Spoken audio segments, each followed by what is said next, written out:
Hi there, Ben. Yeah, we are at the Harbor. It's a church and a mission that has opened its doors to people who are in need of shelter during the hurricane. Joel is the assistant director here. What have you seen in terms of people needing shelter today? Yeah, so we've had a really large influx of people coming from the community that have needed a place to stay, whether they're people that we serve normally or just people that have heard that we've been open. So currently we have 47 cots, all of which are full, and we maybe have 50 pushing 60 people here planning on staying the night. And so I know there have been some people that have come in and in need of shelter, Yeah. and you obviously are full. So what are some options for some people who are still in need of shelter?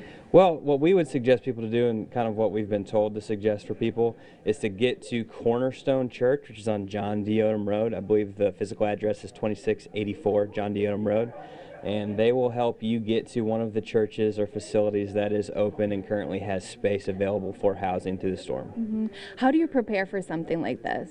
Well, for us, it's a little bit easier because we already do our warming stations in the winter. So we already have the supplies like cots, maybe some things like food, non-perishable items, hygiene items. Because what we do normally, that puts us in a good position to serve this type of community or this demographic in need.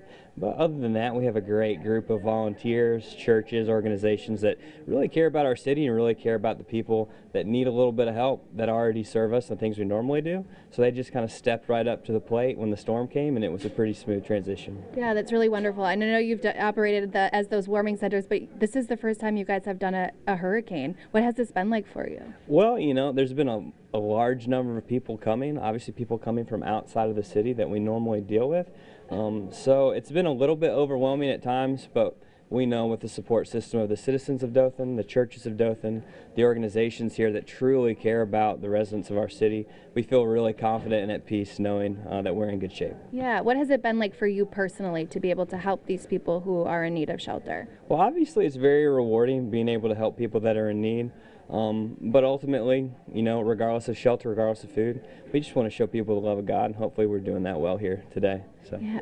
Is there anything you need? If people are watching, is there anything they can help from their homes, or what kind of help and resources could you guys use? Yeah, obviously, because we're housing and feeding so many outside of our normal schedule, our food pantry will probably be rather bare at the end of this, whether it's tonight, whether we have to open tomorrow night as well, we're just not sure yet.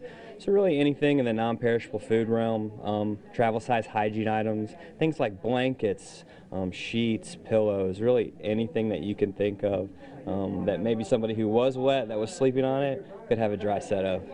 And so what has it been like for, I know that many of the people here are from Dothan, but what has it been like for you to see those people coming from Florida and they're in kind of a scary situation? Yeah, you try to empathize with them the best you can, let them know that there is a safe place here for them to stay. And just human being to human being, you want to connect just on a love level. Say, hey, I can't necessarily empathize with the fact that you might lose your house, but in this moment, there are people here that care about you, and it's a safe place to stay. Yeah, I have to say I've really enjoyed watching you guys interact with people and the warm way you welcome them in here. Yeah. So thank you for talking to us about all that you are doing, and we'll hopefully be able to relay your needs and get you guys resources when you need that. Thank you so much. Yeah, thank you. So Ben, we'll send it back to you.